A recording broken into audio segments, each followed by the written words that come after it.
Thunder rumbled across the vast Texas plains as Beatrice Conway clutched her shawl tighter around her shoulders, desperately seeking shelter from the raging storm that had appeared seemingly out of nowhere.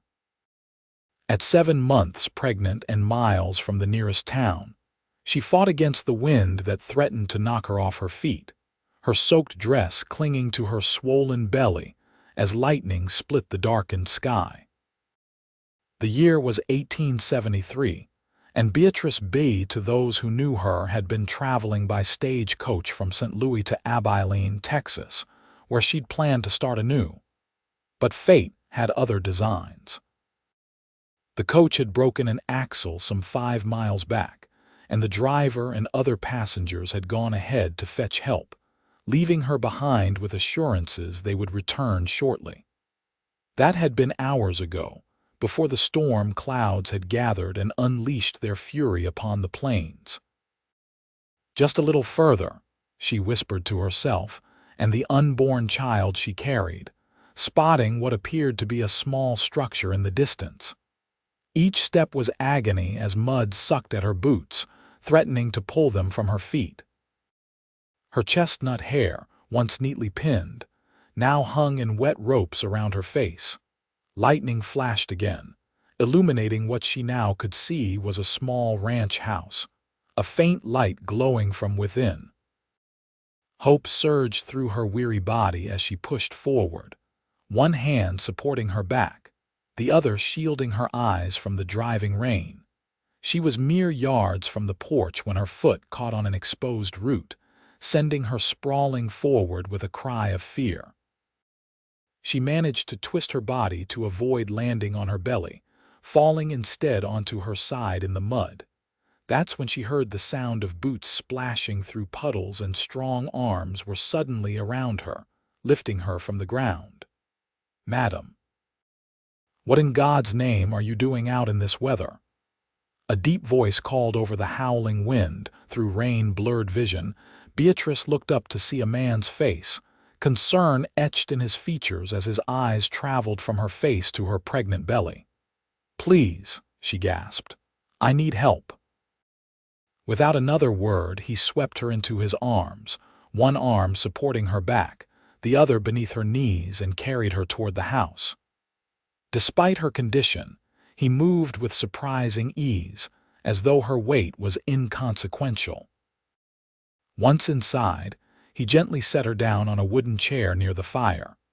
In the warm glow, Beatrice could see her rescuer clearly for the first time. He was tall and broad-shouldered, with sun-bronzed skin that spoke of long days outdoors. His dark hair was damp from the rain, and his eyes, a startling blue, studied her with worry. "Yates Garrison," he introduced himself, immediately moving to stoke the fire higher. "And you are—" "Beatrice Conway," she managed, teeth chattering. "The stagecoach, broken axle, they left to find help." Yates's expression darkened. "They left you alone, in your condition," she nodded weakly. "I insisted. I didn't want to slow them down." He muttered something under his breath that sounded like a curse, then moved to a chest near the wall, pulling out a blanket which he draped around her shoulders. "You're soaked through. Let me fetch you some dry clothes. They'll be too big, but they're warm." Moments later, he returned with a flannel shirt and a pair of trousers. "They'll have to do," he said apologetically. "The bedroom's through there. I'll give you privacy." Gratefully, Beatrice took the offered clothing and made her way to the small bedroom. As she changed out of her sodden dress, she felt the baby kick vigorously, as if expressing relief at their newfound shelter. She placed a hand on her belly, whispering soothing words. When she emerged, Yates had prepared a cup of hot tea which he pressed into her hands. "Drink this.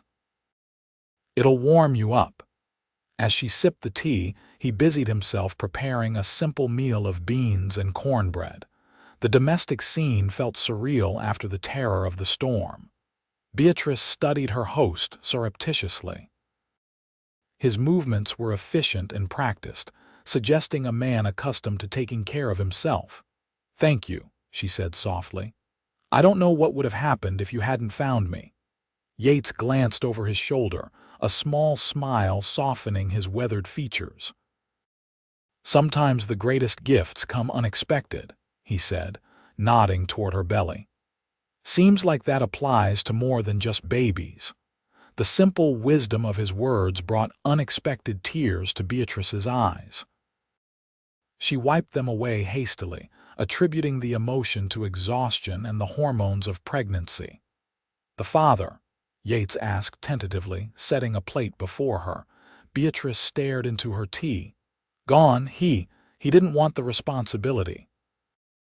Yates nodded, asking no further questions, but Beatrice could see the tightening of his jaw. After a moment of silence, he spoke again. "The storm's not letting up. You'll stay here tonight. Tomorrow we'll figure out how to get you to wherever you're headed." "Abilene," she replied. "I have an aunt there who's offered to take me in, at least until after the baby comes." "Abilene?" Yates raised his eyebrows. "That's where I do my trading. It's about 20 miles south of here." He gestured to the window, where rain continued to lash against the glass. "But we won't be going anywhere until this passes." As they ate, Beatrice found herself sharing more of her story. How she'd grown up in St. Louis, the daughter of a shopkeeper. How she'd fallen in love with a man who'd promised her the world but disappeared once he learned of her pregnancy. How her parents, strict in their beliefs, had given her a choice: give up the baby or leave their home. "So here I am," she concluded, "hoping to start fresh where no one knows me or my shame." Yates's expression was thoughtful as he listened.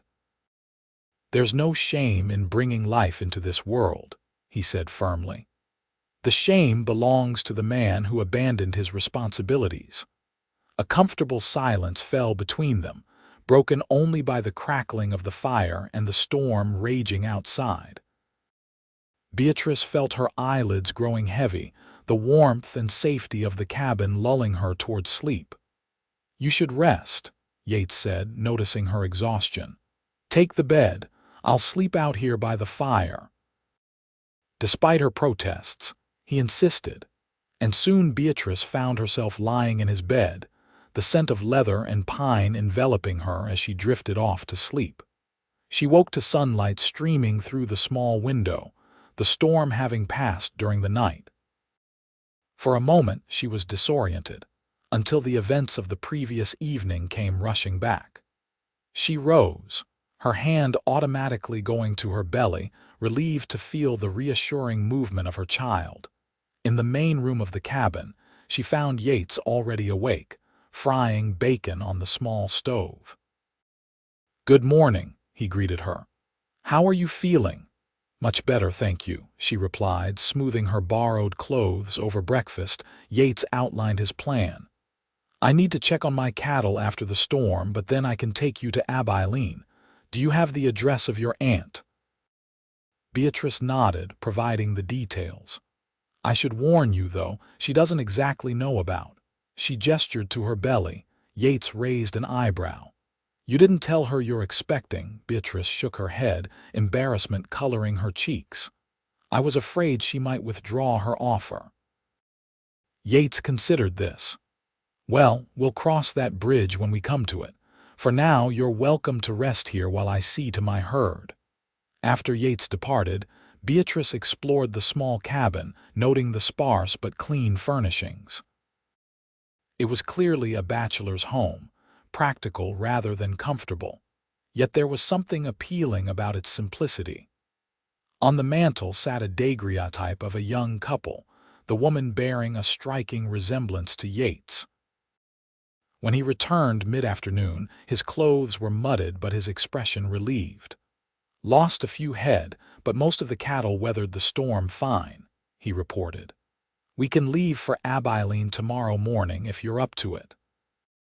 That evening, as they shared another simple meal, Beatrice found herself curious about the solitary cowboy who had shown her such kindness. "Have you always been a rancher?" she asked. Yates shook his head. "I was a soldier first, fought for the Union in the war.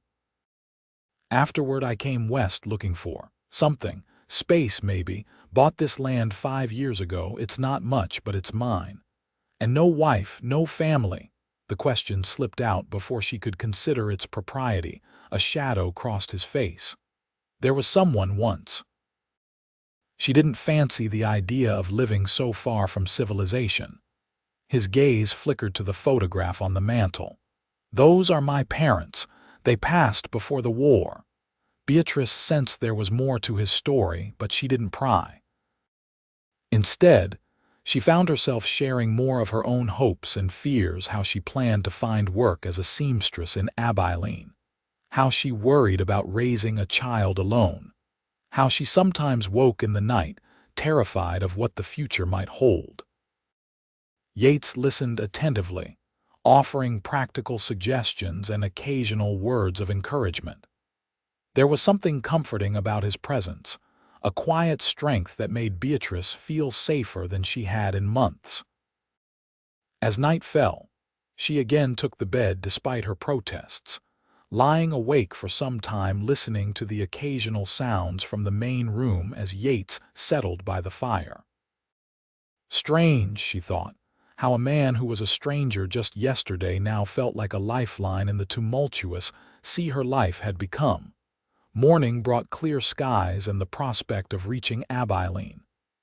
Yates hitched his wagon, helping Beatrice up to the seat with careful hands. The touch lingered, and for a moment their eyes met in silent acknowledgement of something neither was ready to name. The journey to Abilene took most of the day, the wagon bumping along roads still muddy from the storm. Yates kept the pace slow, mindful of his pregnant passenger, stopping frequently to allow her to stretch her legs.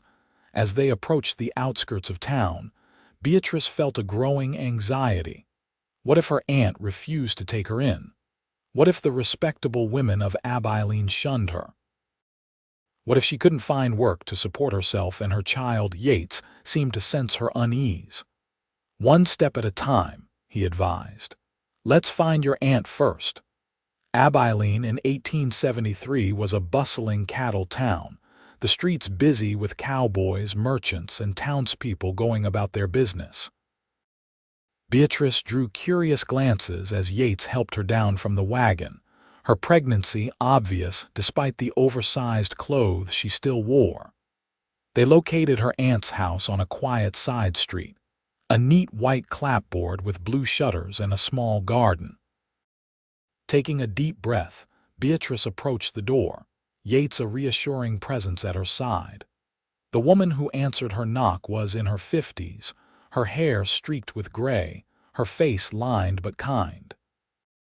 Her expression shifted from polite inquiry to shock as she registered both Beatrice's condition and the tall cowboy standing behind her. "Beatrice, is that you?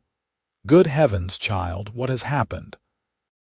In that moment, looking at her aunt's stunned face, Beatrice realized the futility of maintaining any pretense. "Aunt Martha, I should have written ahead, but I'm going to have a baby." Martha Conway's gaze darted between Beatrice and Yates, making an assumption that brought color to both their cheeks. "No, Aunt Martha, this is Mr. Garrison. He rescued me during the storm yesterday when the stagecoach broke down. He's been kind enough to bring me to town." Martha's expression softened slightly as she regarded Yates. "Then I owe you my thanks, Mr. Garrison." Yates tipped his hat. "It was no trouble, madam." An awkward silence fell, broken when Martha sighed heavily. "Well, you'd better come in, both of you. I suspect there's quite a story here." Inside, over tea and biscuits, Beatrice explained her situation. Martha listened with varying expressions of disapproval, sympathy, and resignation. "I had hoped you would come to help with my sewing business," Martha said finally. "I never imagined. Well, it can't be helped now." "You'll stay, of course. What kind of Christian would I be to turn away my own niece in her time of need?" Relief washed over Beatrice, bringing fresh tears to her eyes. "Thank you, Aunt Martha. I promise I won't be a burden. I can still help with the sewing, at least until the baby comes." Martha nodded, then turned her attention to Yates. "And you, Mr. Garrison, what are your intentions toward my niece?" The bluntness of the question startled both Yates and Beatrice. "Aunt Martha, Mr. Garrison has been nothing but a gentleman. He saved my life, nothing more." Yates cleared his throat. "I assure you, madam, I've only sought to help Miss Conway reach her destination safely." Martha studied him for a long moment, then nodded. "Very well, but I would be remiss in my duties if I didn't ask." She rose from her chair. "Now, Beatrice, let me show you to your room. You must be exhausted from your journey." As Martha led her upstairs, Beatrice glanced back at Yates, who stood awkwardly in the parlor. Their eyes met briefly, and she felt a pang of something that might have been regret. When she came back downstairs, Yates was preparing to leave. "You're settled now," he said, his hat in his hands. "I should head back to my ranch." "Thank you," Beatrice said softly, aware of her aunt watching from the doorway, "for everything." Yates nodded. "I'm in town every other Saturday for supplies. Perhaps I could call on you to see how you're faring." Before Beatrice could respond, Martha stepped forward. "That would be most appropriate, Mr. Garrison. We would welcome your visit."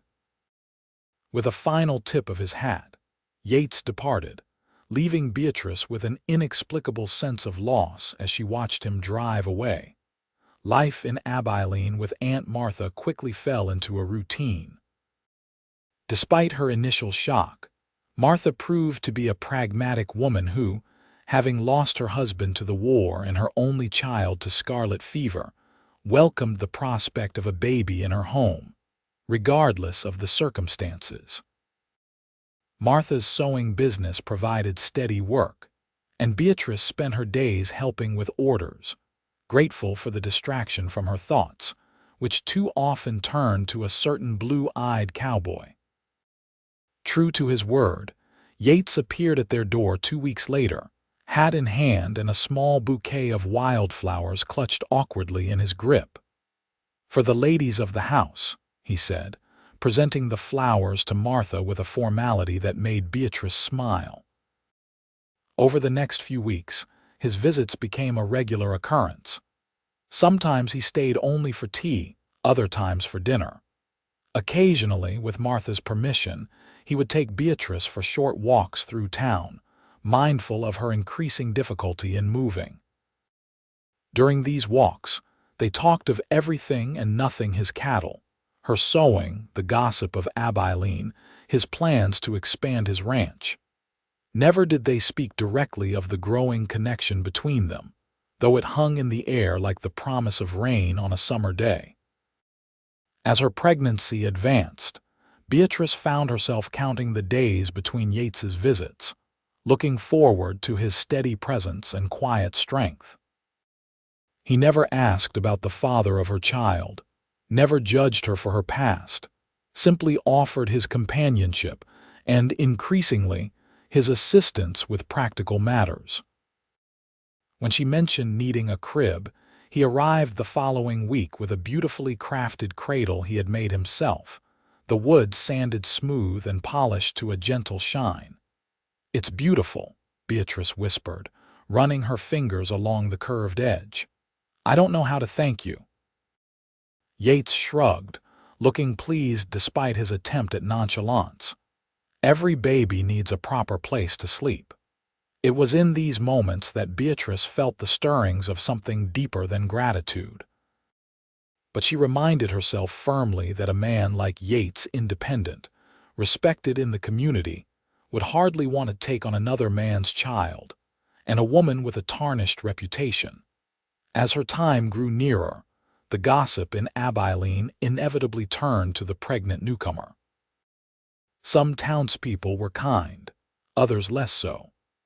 The minister's wife made a point of crossing the street rather than greet them, while the mercantile owner's wife pressed additional candies into Beatrice's hand when she shopped there. Yates, she noticed, became increasingly protective, his jaw tightening when he overheard whispers or noticed sidelong glances. Once, He confronted a group of cowboys who made a crude remark as they passed, his voice too low for Beatrice to hear but his stance unmistakably threatening. The men quickly moved on, muttering apologies. "You shouldn't have to defend my honor," Beatrice told him afterward.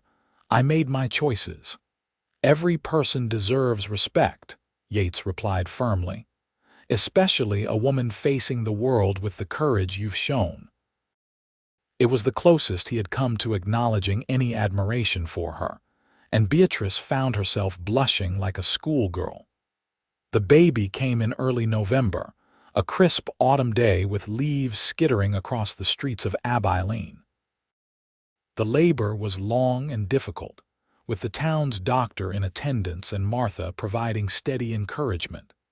Yates, having arrived for his regular visit only to find the household in upheaval, paced the porch for hours, deaf to Martha's suggestions that he return another day. When at last the cry of a newborn pierced the evening air, Yates stopped mid-stride, his face lifting toward the sound like a man hearing music after years of silence. Inside, exhausted but triumphant, Beatrice cradled her son, a robust boy with a shock of dark hair and lungs that suggested he would make himself heard in this world. "William," she whispered, naming him after her father, hoping that someday the breach between them might heal.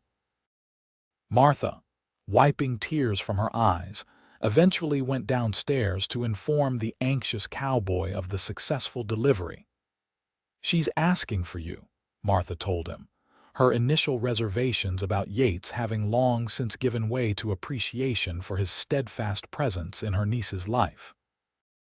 Yates entered the bedroom hesitantly, his hat clutched in his hands, his eyes immediately drawn to the tiny bundle in Beatrice's arms.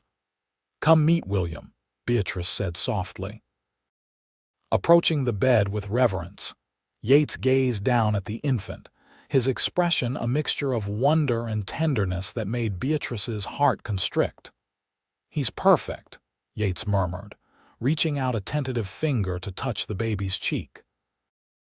William's tiny hand escaped the blanket, his fingers instinctively curling around Yates's much larger one.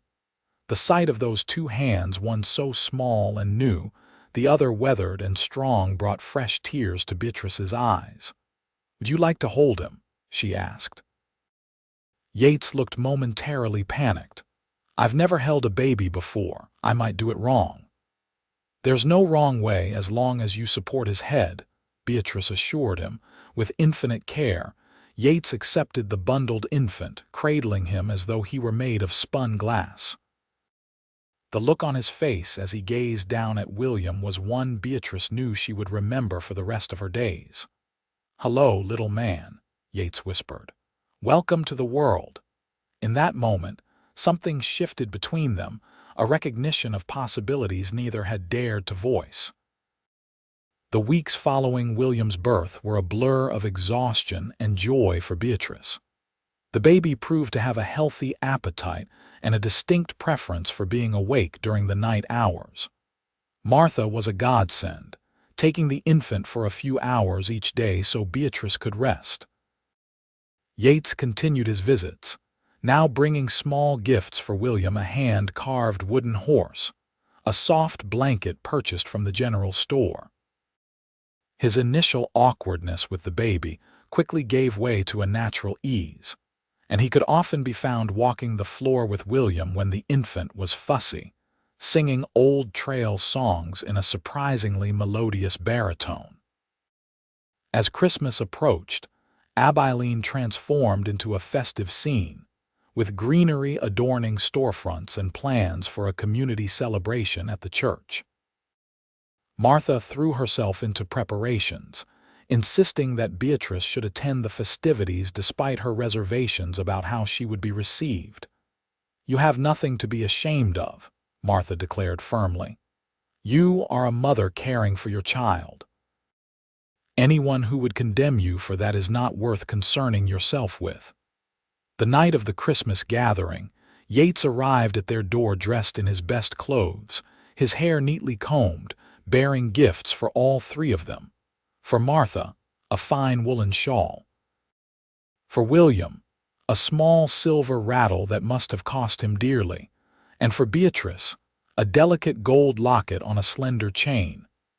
"It was my mother's," he explained as he fastened it around her neck, his fingers brushing her skin in a touch that sent warmth cascading through her.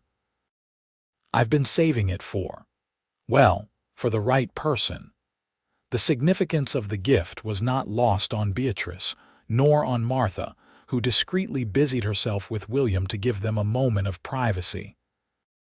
"Yates, I can't accept something so precious," Beatrice protested weakly, even as her hand rose to touch the locket. "You can," he insisted. "I want you to have it." His eyes, usually so steady, now held a vulnerability that tugged at her heart. "Beatrice, I've been wanting to say." A knock at the door interrupted whatever he had been about to confess. Martha answered it to find a group of carolers from the church, their voices raised in Silent Night. The moment passed, and they joined the procession to the church, Beatrice carrying William wrapped snugly against the cold, Yates walking protectively at her side. The church was crowded and warm, filled with the scent of pine boughs and beeswax candles. As they entered, Beatrice felt the weight of curious stares, some friendly, others less so.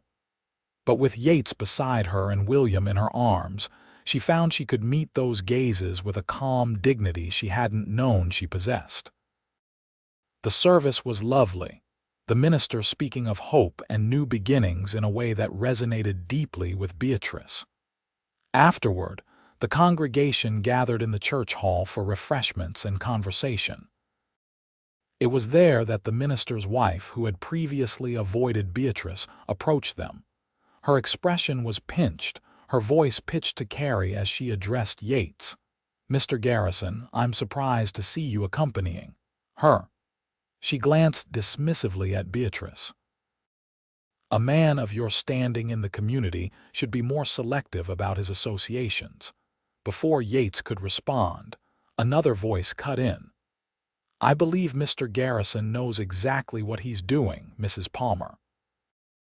The speaker was Abigail Turner, the widow who owned the town's most successful restaurant, and whose opinion carried significant weight in Abilene society. "Miss Conway has shown remarkable courage and dignity," Mrs. Turner continued, moving to stand beside Beatrice. "Any true Christian would offer support, not condemnation." She smiled warmly at William, who was awake and observing the proceedings with solemn eyes. "What a handsome boy! May I hold him?" Stunned by this unexpected ally, Beatrice carefully transferred William to Mrs. Turner's experienced arms. The widow cooed at the baby, effectively dismissing Mrs. Palmer, who retreated with a huff. "Don't mind her," Mrs. Turner advised Beatrice. "Her tongue has always been sharper than her wits. Now tell me, have you considered taking and sewing beyond your aunt's business?" "I'm in need of new tablecloths for my restaurant, and I hear you have quite a talent." By the time they left the church, Beatrice had received not only an order for tablecloths, but several other commissions from ladies who had overheard the conversation. More importantly, she had been welcomed, if not by everyone, then by enough people to feel that perhaps Abilene could truly become home. Walking back to Martha's house, William now asleep in Yates's arms, Beatrice felt a lightness she hadn't experienced since before her pregnancy. "Thank you for coming with us tonight," she said softly, her hand tucked into the crook of Yates's elbow. "It meant more than I can say." Yates glanced down at her, his expression serious. "I wouldn't have been anywhere else." He hesitated, then continued, "Beatrice, there's something I've been wanting to ask you." Her heart quickened. "Yes." Before he could continue, they were hailed by the town marshal, who needed to speak with Yates about a matter concerning some cattle. Reluctantly, Yates handed William back to Beatrice, promising to call the next day. That night, as she placed her sleeping son in the cradle Yates had made, Beatrice allowed herself to acknowledge the hope that had been growing in her heart. Perhaps, just perhaps, there could be a future that included not only her and William but also the steadfast cowboy who had come to mean so much to both of them. The new year brought changes to Abilene. A railway spur was completed, bringing increased commerce and new settlers. Martha's sewing business flourished, with Beatrice's skills adding to their reputation, and the additional commissions from Mrs. Turner and others providing a comfortable income. William thrived, growing from a newborn to an alert, engaging infant who smiled readily and saved his most brilliant grins for Yates. The cowboy continued his regular visits, now often extending them to include Sunday dinner or accompanying Beatrice and William on outings around town. To the observant citizens of Abilene, it was clear that something was developing between the respected rancher and the young mother, though the exact nature of their relationship remained undefined. For Beatrice, these months were a time of healing and growth. The pain of her parents' rejection and her former suitor's abandonment gradually faded, replaced by the joy of motherhood and the steadily deepening connection with Yates.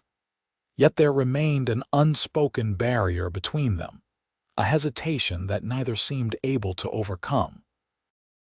Beatrice, still bearing the scars of rejection, could not bring herself to believe that Yates might truly want a future with her and another man's child. And Yates, for reasons of his own, seemed unable to voice the feelings that were increasingly evident in his actions. It was Martha who finally lost patience with their circling. One evening in early spring, after Yates had departed following dinner, she confronted her niece. "That man is in love with you," she stated bluntly. "And unless I'm greatly mistaken, you feel the same way about him." Beatrice, caught off guard by her aunt's directness, fumbled with the dish she was drying. "We're friends, Aunt Martha," Martha snorted.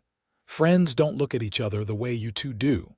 Why are you both so determined to deny what's plainly before you?" Beatrice set down the dish, her hands trembling slightly. "What could he possibly want with me? I'm a fallen woman with another man's child." "Nonsense," Martha retorted.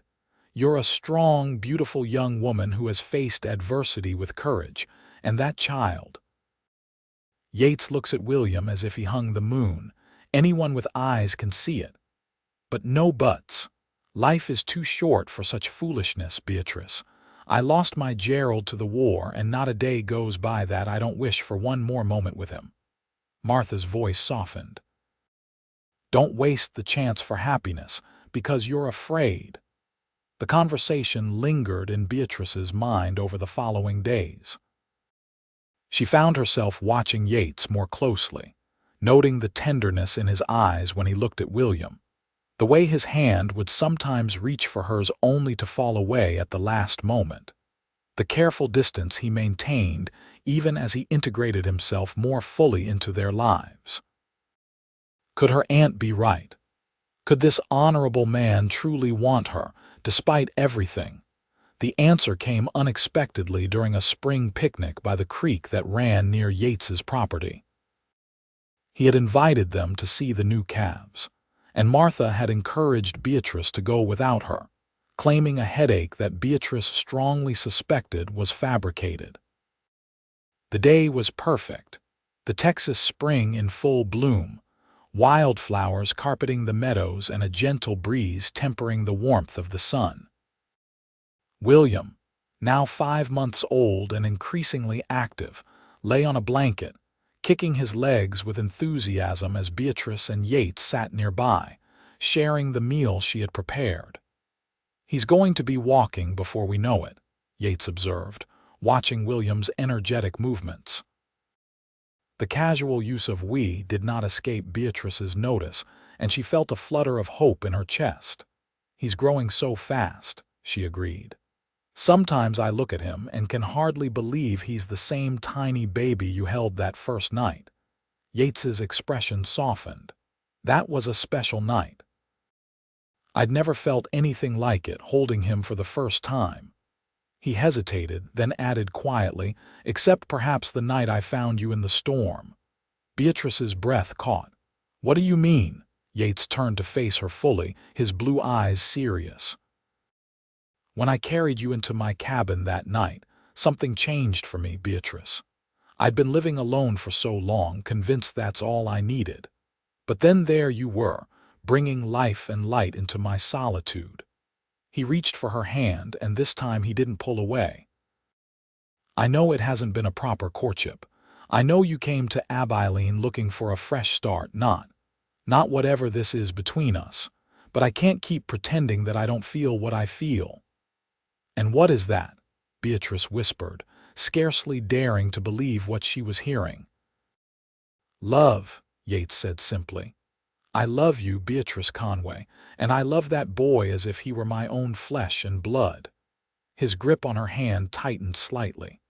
"I know you might not feel the same, or you might need more time, but I needed you to know." Tears welled in Beatrice's eyes, spilling over before she could stop them. Yates's face fell, misinterpreting her reaction. "I've upset you. I'm sorry, I shouldn't have." "No," Beatrice interrupted, her free hand rising to cup his cheek. "These aren't sad tears, Yates. They're happy ones." She took a deep breath. "I love you too. I think I have since that night in the storm, though it took me much longer to admit it to myself." The joy that transformed Yates's face was like sunshine breaking through clouds. With infinite tenderness, he drew her closer, one hand moving to cradle the back of her head as he lowered his mouth to hers. The kiss was gentle at first, a whisper of contact that deepened as Beatrice responded. In that moment, all the doubts and fears that had plagued her fell away, replaced by a certainty that this was right, that this man was meant to be part of her life, part of William's life. When they finally broke apart, both slightly breathless, William chose that moment to let out a delighted squeal, as if offering his own approval. Laughing, Yates reached over to scoop the baby into his arms, holding him high above his head before bringing him down for a kiss on his chubby cheek. "What do you say, young man? Would you mind terribly if I married your mother and became your pa?" William responded with a gurgle and a string of babbling sounds that made both adults laugh again. "I think that's a yes," Beatrice said, her heart so full it felt it might burst.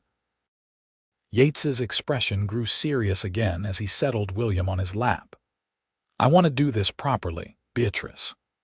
Balancing the baby with one arm, he reached into his pocket and withdrew a small box, which he opened to reveal a simple gold band set with a modest diamond. "It was my grandmother's," he explained. Beatrice gasped. "Yates, it's beautiful.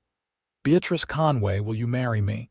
Will you make a family with me, here on this land?" The question, so straightforward and yet so profound, brought fresh tears to her eyes. "Yes," she answered without hesitation. "Yes, with all my heart." The news of their engagement spread quickly through Abilene, met with reactions ranging from genuine delight to barely concealed disapproval. Mrs. Turner immediately offered her restaurant for the wedding reception, while Mrs. Palmer made pointed remarks about hasty decisions. Martha was unabashedly thrilled, immediately throwing herself into wedding preparations with an enthusiasm that surprised Beatrice, who had never seen her practical aunt so excited. "I always knew he was the one for you," Martha declared, brushing aside Beatrice's reminder that she had initially been quite suspicious of Yates's intentions. "A woman can change her mind, can't she?" The wedding was set for early summer, a compromise between Martha's desire for a proper event with all the trimmings and the couple's wish for a simple, intimate ceremony. The church was secured, invitations sent, and Beatrice found herself swept up in a whirlwind of preparations even as she continued her sewing work and cared for William. Yates, meanwhile, threw himself into expanding his cabin, adding a proper bedroom for William and improving the kitchen and main living area. He hired 2 of the local men to help, working alongside them from dawn to dusk, determined to provide a comfortable home for his new family. As the wedding day approached, Beatrice found herself reflecting on the remarkable turn her life had taken. A year ago, she had been facing disgrace and rejection, traveling alone to an uncertain future. Now she was preparing to marry a man she loved deeply, who loved both her and her son without reservation. The night before the wedding, as she sat on the porch of Martha's house, William sleeping peacefully upstairs, Beatrice was surprised by the arrival of a telegram. It was from her parents, responding at last to the letter she had sent informing them of her engagement. With trembling hands, she unfolded the paper, bracing herself for further rejection. Instead, she found a message that, while not entirely warm, offered a tentative olive branch. Congratulations on your forthcoming marriage. Stop unable to attend due to father's health. Stop send address. Will forward gift. Stop mother. It wasn't forgiveness exactly, but it was acknowledgement. And for now, that was enough. The wedding day dawned clear and warm, the kind of perfect June day that seemed designed for celebration. The church, decorated with wildflowers gathered by friends, filled with townspeople more than Beatrice had expected, a testament to how the community had gradually accepted her. William, dressed in a tiny suit sewn by Martha, was held by Mrs. Turner, who had become a friend and frequent visitor.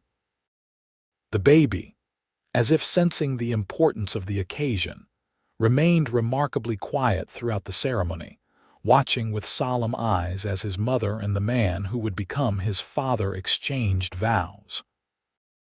Beatrice, wearing a gown of ivory silk that she and Martha had labored over for weeks, felt a serenity she had never expected to experience. As she spoke the words that would bind her to Yates, she knew with absolute certainty that she was exactly where she was meant to be, the reception at Mrs.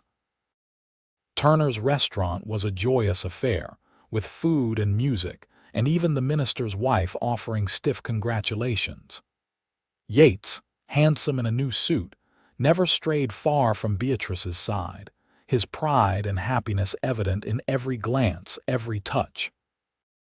When it was time to leave, the townspeople lined the street, tossing rice and calling good wishes as Yates helped Beatrice and William into his wagon, now polished to a shine and decorated with ribbons courtesy of the mercantile owner's wife.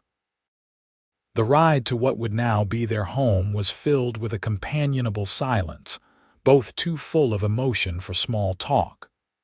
William, exhausted from the excitement, slept soundly in Beatrice's arms. As they crested the hill that overlooked the ranch, Beatrice gasped. In the golden light of the setting sun, the expanded cabin looked like something from a dream, fresh paint gleaming, smoke curling from the chimney. Martha had sent a trusted neighbor ahead to light the fire, a new porch swing gently moving in the breeze. "Welcome home, Mrs. Garrison," Yates said softly, using her new name for the first time. Tears of joy sprang to Beatrice's eyes. "It's perfect." Yates helped her down from the wagon, then surprised her by sweeping her and William into his arms together, carrying them across the threshold as they both laughed at the precarious arrangement. Inside, the cabin had been transformed. New curtains hung at the windows, a colorful rag rug covered the floor, and a vase of fresh wildflowers graced the table. But it was the newest piece of furniture that caught Beatrice's eye, a rocking chair placed near the fireplace, with a small note attached. Setting William down in his cradle, which had been moved from Martha's house the day before, Beatrice read the note, "For quiet evenings and bedtime stories. With love, Martha." "Your aunt thinks of everything," Yates said, coming to stand behind her, his arms encircling her waist. Beatrice leaned back against him, savoring the solid strength of his presence. "She does. We're lucky to have her." "We're lucky to have each other," Yates murmured, his lips finding the sensitive spot just below her ear. "All of us." The days following the wedding settled into a new rhythm. Yates returned to his ranching duties, though he now made a point of returning to the cabin for the midday meal whenever possible, eager to spend time with his new family. Beatrice established her sewing business from home, with clients from town happy to make the journey for her skilled work. William thrived in the ranch environment, growing more active and curious each day. By late summer, he was pulling himself up on furniture and taking tentative, wobbling steps while holding onto Yates's fingers, his face a study in concentration and determination. "He's going to be running after the calves before we know it," Yates predicted proudly. One warm September evening, as they sat on the porch swing after putting William to bed, Beatrice resting comfortably against Yates's side, she broke the companionable silence with news she had been saving for just the right moment. "I went to see Dr. Morris yesterday while you were meeting with the cattle buyer." Yates straightened immediately, concern etched on his features. "Are you unwell?" Beatrice smiled, taking his hand and placing it on her still flat stomach. "Quite the opposite. We're going to have another baby, Yates, in the spring." For a moment, he simply stared at her, processing the information. Then his face broke into a grin of such radiant joy that Beatrice felt her heart might burst with love for him. "A baby," he whispered, his hand gentle on her abdomen. "Our baby." The simple phrase carried such weight, such meaning. This child would be theirs from the beginning, a physical manifestation of their love. Yet even as the thought formed, Beatrice knew that in every way that mattered, William was already Yates's son, bound by a love that transcended blood. As if reading her thoughts, Yates pulled her closer. "William's going to be a wonderful big brother." "He is," Beatrice agreed, resting her head on his shoulder. "I never imagined when I was traveling on that stagecoach last year that my life could turn out like this."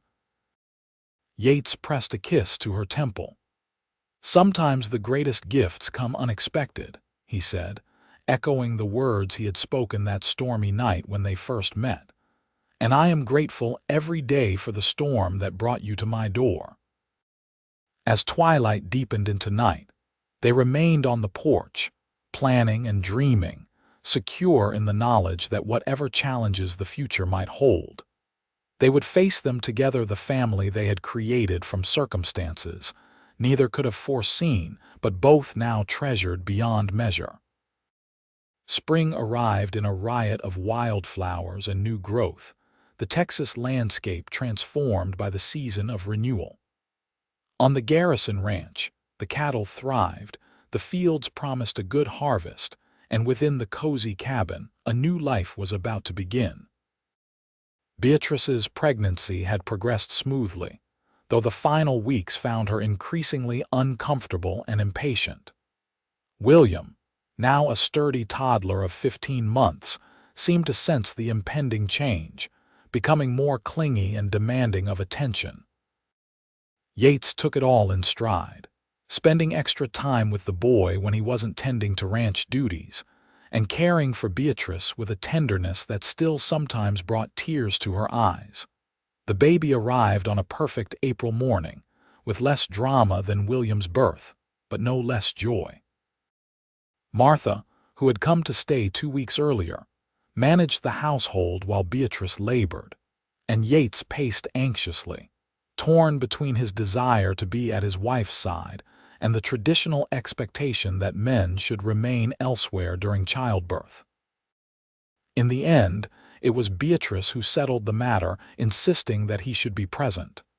"You're this baby's father and you're my husband," she declared firmly. "I want you with me." And so he was there to witness the birth of his daughter, a delicate but lusty lunged infant with a dusting of dark hair and eyes that, when they briefly opened, revealed a blue that matched his own. "She's beautiful," Yates murmured, cradling the swaddled newborn with the practiced ease he had developed with William. "Just like her mother." "What shall we name her?" Beatrice asked, exhausted but radiant. They had discussed various options but had not settled on a final choice, wanting to see their child first. Yates studied the tiny face, considering. "What about Grace? Because she's our blessing, our grace from God." "Grace," Beatrice repeated, testing the name. "Grace Martha Garrison." She glanced at her aunt, who had just entered the room. "If that's all right with you, Aunt Martha." The older woman's eyes filled with tears as she nodded. "It would be an honor." Later, when William was brought in to meet his sister, his initial wariness quickly gave way to fascination. Under Yates's careful guidance, he reached out to touch the baby's hand, breaking into delighted laughter when her tiny fingers curled reflexively around his. "Brother," Yates told him, using one of the words the toddler had recently mastered. "You're a big brother now." "Brother," William repeated, his face serious as he contemplated this new role. That night, with both children finally asleep and Martha retired to the guest room, Beatrice and Yates found a rare moment alone. Sitting on the edge of their bed, his arm around her shoulders, they spoke in hushed tones of their expanded family and the future that stretched before them. "I never thought I could be this happy," Yates confessed. "Before you came into my life, I'd convinced myself that being alone was enough. That the ranch was all I needed." He shook his head, wonderment in his expression. "How wrong I was." Beatrice leaned against him, drawing strength from his solid presence. "When I was traveling to Abilene, I was so afraid. Afraid of what people would think, afraid of raising William alone, afraid of failing him." She tilted her face up to meet his gaze. "You changed everything, Yates. You gave us not just a home, but a family." "You gave me the same gift," he responded, brushing a strand of hair from her face. "Both of you did." In the quiet that followed, Beatrice reflected on the journey that had brought them to this moment: a broken stagecoach, a violent storm, an unexpected rescue. How different her life would have been if any of those elements had been changed, if the storm had held off for another day, if Yates had not heard her call for help. "What are you thinking?" Yates asked, noting her thoughtful expression. "About fate," she replied. "About how sometimes what seems like disaster can actually be the beginning of something wonderful." He nodded, understanding immediately. "That storm was the best thing that ever happened to me," he said simply. "It brought you and William into my life." "And now Grace," Beatrice added. "And now Grace," he agreed, his voice tender. As they settled into bed, Beatrice nestled against Yates's side, her head on his shoulder, his arm secure around her. Despite her exhaustion, she found herself reluctant to surrender to sleep, wanting to savor this perfect moment of contentment. "Rest," Yates murmured, sensing her struggle. "I'll be here when you wake." It was a promise she knew he would keep, not just tomorrow, but for all the tomorrows that stretched before them. With that certainty warming her heart, Beatrice finally allowed her eyes to close, drifting into sleep with the knowledge that she was exactly where she was meant to be. The years passed in a blend of ordinary days and memorable moments. The Garrison Ranch prospered, expanding as Yates acquired neighboring land and increased his herd. Beatrice's sewing business flourished, with her designs sought after throughout the county and beyond. William grew into a thoughtful, responsible boy who inherited Yates's love of the land and natural way with animals. By the time he was 10, he was helping with ranch chores and proudly riding his own pony alongside his father. Grace, with her father's blue eyes and her mother's quick mind, became a bright, curious child who could often be found with her nose in a book, or asking endless questions that sometimes left her parents scrambling for answers. When Grace was 3, the family welcomed another addition, Samuel James Garrison, born during a summer thunderstorm that reminded Beatrice vividly of the night she had first met Yates. "Another storm baby," Yates had commented, holding his newborn son while the rain lashed against the windows of their home, which by then had expanded to include a proper second floor and additional rooms. Life was not without its challenges. There were difficult seasons when drought threatened the cattle, illnesses that swept through the family, and the inevitable conflicts that arise in any household. Beatrice's parents eventually reconciled with their daughter, though the relationship remained somewhat strained, conducted primarily through letters and occasional visits. But through it all, the foundation of love and respect between Beatrice and Yates only grew stronger. They faced each trial together, supporting each other, finding strength in their partnership that neither had known was possible. On their 10th wedding anniversary, Yates surprised Beatrice with a gift, a small leather-bound journal filled with his careful handwriting. In it, he had recorded the story of their meeting during the storm, his growing feelings for her, his love for William, and the life they had built together. "I wanted the children to know how it all began," he explained as she turned the pages, tears blurring her vision. "How their mother's courage brought us all together." Beatrice protested that it was his kindness, not her courage, that had been the catalyst, but Yates was firm. "You were traveling alone, pregnant, starting fresh in a new place," he reminded her. "That takes a special kind of strength, Beatrice. It's one of the first things I loved about you." "One of the first," she teased, setting aside the journal to wrap her arms around his neck. "Well, your beauty didn't hurt," he admitted with a grin, pulling her closer. "But it was watching you face down the gossips in town, seeing you put William's needs ahead of your own comfort, observing your determination to build a good life, despite the obstacles. That's what made me fall in love with you."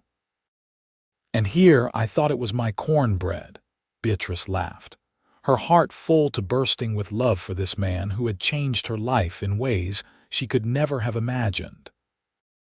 "That didn't hurt either," Yates conceded, before capturing her lips in a kiss that still, after a decade together, made her knees weak. Later that evening, with the children finally asleep, they sat on the porch swing that had become their special place for quiet conversations. The Texas night was warm, the sky ablaze with stars, the only sounds the distant lowing of cattle and the rhythmic creaking of the swing. "Did you ever think, that night during the storm, that we would end up here?" Beatrice asked, her head resting on Yates's shoulder. He considered the question, his arm secure around her waist. "Not specifically," he admitted, "but I knew even then that something important was happening, that my life was changing. I was too terrified to think of anything beyond the next moment," Beatrice confessed. "Finding shelter, keeping my baby safe. And now look at us," Yates mused. 3 children, a thriving ranch, respected members of the community." "It's more than I ever dared to hope for," Beatrice said softly. "You remember what I said to you that first night?" Yates asked. "When I noticed you were pregnant," Beatrice smiled, the memory as clear as if it had happened yesterday. "Sometimes the greatest gifts come unexpected," she quoted. "I had no idea how true those words would prove to be," Yates said, his voice thick with emotion. "You and our children, you're the greatest gifts of my life, Beatrice." "And you are mine," she replied simply, turning to meet his gaze in the moonlight. As they sat together beneath the vast Texas sky, Beatrice reflected on the remarkable journey that had brought them to this moment. A broken stagecoach, a violent storm, a chance encounter that had altered the course of both their lives. What had seemed like disaster had become the foundation of a life filled with love, purpose, and joy. The unexpected storm had indeed brought the greatest gift, a family bound not just by blood, but by choice, by love, by the daily decision to face life's challenges together. As Yates leaned down to kiss her, Beatrice silently offered up a prayer of gratitude for the storm that had led her to shelter, for the cowboy who had opened not just his door but his heart, and for the life they had built together, a life that had begun with uncertainty, but had blossomed into something more beautiful than either of them could have imagined. In the years that followed, the Garrison family continued to flourish. William, growing into a thoughtful young man with Yates's steady nature and work ethic, took on increasing responsibility at the ranch. By his 18th birthday, he was effectively Yates's partner in the operation, displaying a keen business mind that complemented his father's practical knowledge. Grace, with her mother's artistic talent and a determined spirit all her own, developed a passion for painting that captured the beauty of the Texas landscape in ways that drew admiration even from established artists who passed through Abilene. At 16, her work was displayed in the town's first proper art exhibition, an event that filled Beatrice and Yates with immeasurable pride. Young Samuel, or Sam as he preferred to be called, grew into a charming boy with his father's blue eyes and his mother's warm smile, displaying from an early age a natural affinity for horses that surpassed even William's considerable skills. By 12, he was already breaking and training the more spirited colts, developing a reputation throughout the county for his gentle yet effective methods. As their children grew, Beatrice and Yates found their relationship evolving as well, deepening in ways that sometimes surprised them both.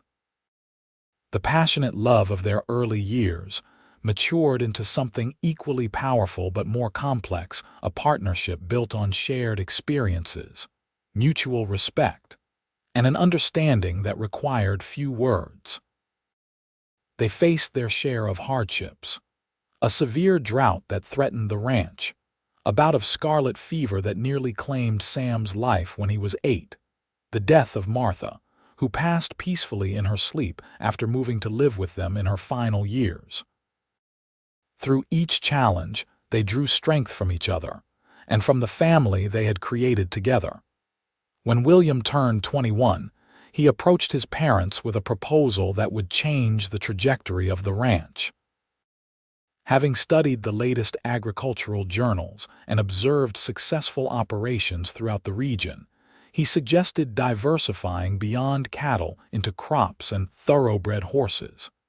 "It's a sound plan," Yates acknowledged after reviewing William's carefully prepared documents. "But it would require significant investment. I've been saving," William explained, "and I believe the returns would justify the expenditure." Beatrice, watching the exchange between her husband and son, felt a swell of emotion. In that moment, William looked so much like Yates, the same determined set of his jaw, the same thoughtful consideration in his eyes, that it was easy to forget they shared no biological connection. Yates must have been thinking along similar lines, for after agreeing to William's proposal, he asked their son to remain behind when Beatrice and the younger children left to prepare dinner. Later, Yates shared with her the conversation that had followed. "I told him how proud I am of the man he's become," Yates said as they readied for bed that night, "and I asked if he would consider something I've been thinking about for some time." "What's that?" Beatrice inquired, brushing out her hair, now streaked with silver that she refused to disguise despite the new dyes available in Abilene's shops, making it official, changing his name legally from Conway to Garrison. Beatrice's hand stilled, the brush suspended mid-stroke. "And what did he say?" Yates's expression softened with emotion. "He said he's considered himself a Garrison since he was old enough to understand what family means, that the paperwork would just be confirming what's already true in his heart." Tears welled in Beatrice's eyes. Though William had called Yates Pa since his early childhood, there had always been an awareness that their connection was one of choice rather than biology. To hear that her son felt such a profound bond with the man who had raised him touched her deeply. "So we'll make it official?" she asked, setting aside her brush to join Yates on the edge of their bed. He nodded, drawing her close. "Next time Judge Patterson is in Abilene. William wants to do it before the bank approves the loan for the new ventures. Said he wants the Garrison name on all the paperwork." Beatrice rested her head on his shoulder, overwhelmed with gratitude for this man who had embraced her son so completely from the very beginning. "I love you, Yates Garrison, more today than yesterday, and not as much as tomorrow." It was a phrase they had taken to exchanging on significant occasions, a simple acknowledgement of their ever-deepening connection. "And I love you, Beatrice Garrison," he replied, his voice husky with emotion. "More today than yesterday, and not as much as tomorrow." The official adoption of William was celebrated with a special dinner attended by friends from Abilene and neighboring ranches. Mrs. Turner, now in her 70s but still a force to be reckoned with in town, insisted on catering the event, filling the Garrison home with her famous fried chicken and peach cobbler. As Beatrice watched her family and friends gathered around the long table Yates had crafted years earlier, she found herself reflecting on the remarkable journey that had brought them to this moment. From that stormy night when she had appeared at Yates's door, pregnant and alone, to this abundant life surrounded by love and community, it seemed almost miraculous. William's diversification plans proved even more successful than anticipated. Within 3 years, the Garrison Ranch had established itself as a premier breeding operation for quarter horses, with buyers coming from as far as California and the Dakota Territory. The crops, managed with William's meticulous attention to detail, provided a stable income that helped weather the fluctuations in the cattle market. Grace, upon completing her education, surprised everyone by announcing her intention to open an art school in Abilene. With the town growing into a respectable city, she argued, there was room for cultural development beyond the practical necessities that had dominated frontier life. "I want to teach children and adults to see the beauty that surrounds us," she explained, her eyes alight with passion. "To appreciate the land the way you've taught us to, Pa." With her parents' blessing and financial support, Grace established the Abilene Art Academy in a former mercantile building on the town's main street. Beginning with just a handful of students, mostly children of the town's more progressive families, the academy gradually gained acceptance and eventually prestige as Grace's own work began to attract attention beyond Texas. Sam, the youngest, initially seemed content to work alongside his father and brother on the ranch, showing little interest in the formal education that his siblings had pursued. But when he was 16, a visiting horse trader from Kentucky recognized the boy's exceptional talent and offered him an apprenticeship that would allow him to study with some of the finest trainers in the country. The decision to let Sam go was difficult, particularly for Beatrice, who had never been separated from any of her children for an extended period. But both she and Yates recognized the opportunity for what it was, a chance for their son to develop his natural gifts into something extraordinary. "He'll come back to us," Yates assured her the night before Sam's departure. "This land is in his blood, but he needs to spread his wings, see a bit of the world before he settles." And indeed, Sam did return after 3 years away, bringing with him not only enhanced skills and knowledge, but also a young wife, the daughter of one of the Kentucky trainers, a spirited girl named Hannah who adapted to Texas ranch life with surprising ease. "I told her stories about the most beautiful place on earth," Sam explained when introducing his bride to the family, and she insisted on seeing it for herself. And he didn't exaggerate, Hannah added, her hand firmly clasped in Sam's. This land has a magic to it. I felt it the moment we crested that last hill. With Sam's return and marriage, the Garrison Ranch entered a new phase. The original cabin, expanded and renovated over the years, remained the heart of the property, but additional structures had been added as the operation grew: a larger barn, separate quarters for ranch hands, a bunkhouse for the seasonal workers who helped with roundups and harvests. William, now approaching 30 and still unmarried, despite being considered one of the most eligible bachelors in the county, built his own house a quarter-mile from the main residence, close enough to be part of daily operations, but with the privacy he valued.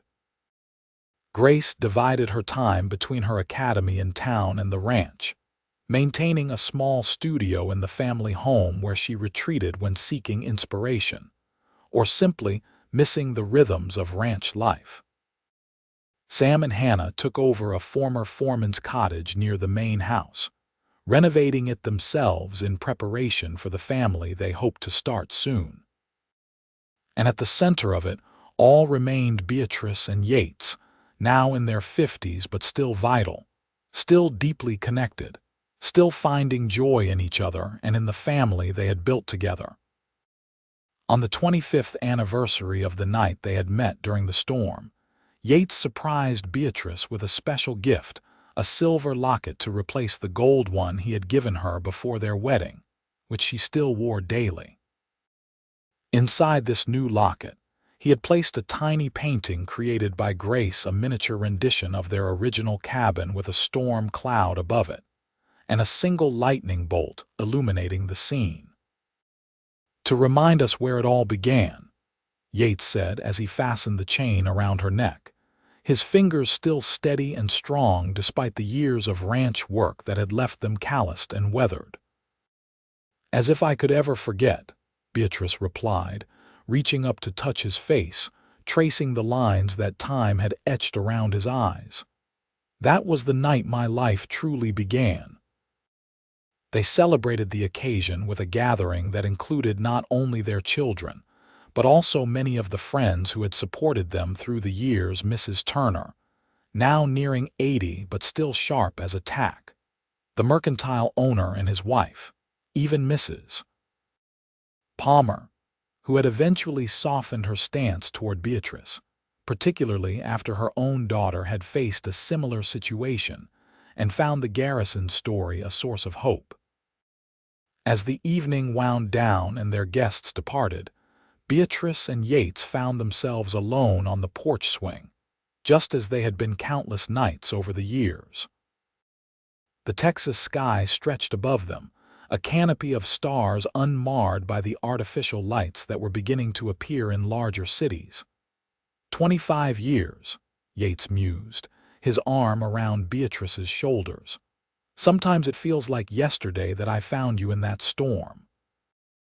And sometimes it feels like we've always been together," Beatrice replied, nestling closer to his side. "As if my life before you was just preparation for the real thing." Yates pressed a kiss to her temple, still silver blonde despite the passing years. "Do you ever wonder what would have happened if that stagecoach hadn't broken down? If the storm had held off another day?" Beatrice considered the question. "Sometimes. But then I look at our children, at everything we've built together, and I'm grateful for each step that led us here, even the painful ones." They sat in companionable silence for a time, listening to the night sounds of the ranch: the distant lowing of cattle, the soft nickering of horses in the paddock, the whisper of the wind through the cottonwoods that lined the creek. "I wouldn't change a thing," Yates said finally. "Not one moment of these 25 years. Not even the drought of '83, Beatrice teased, referring to a particularly difficult year when they had nearly lost everything. "Not even that," he affirmed, "because we faced it together, and that's been the greatest gift of all, be having you beside me through whatever comes. As they made their way inside, Yates paused in the doorway, looking back at the land that had been his home for so much of his life. In the moonlight, he could make out the silhouettes of the various buildings that made up the ranch, the barn, the bunkhouse, the homes where their children were building their own lives. "Sometimes the greatest gifts come unexpected," he said softly, echoing once more the words he had spoken on that fateful night. "And sometimes we're lucky enough to recognize them when they appear." Beatrice slipped her hand into his, a gesture as natural as breathing after so many years together. "I recognized you," she said simply. "From that very first moment, something in me knew that you were my future." As they closed the door on the night, stepping into the warm haven of their home, both carried the awareness that while the storms of life would continue to come, they would face them as they always had together, drawing strength from the love that had begun in the most unexpected of circumstances and had grown into the foundation of a life more beautiful than either could have imagined. And outside, as if in acknowledgement of the anniversary, a distant rumble of thunder rolled across the Texas plains. Promising rain for the land, they both loved a gentle echo of the storm that had, so many years before, brought them together and changed the course of both their lives forever.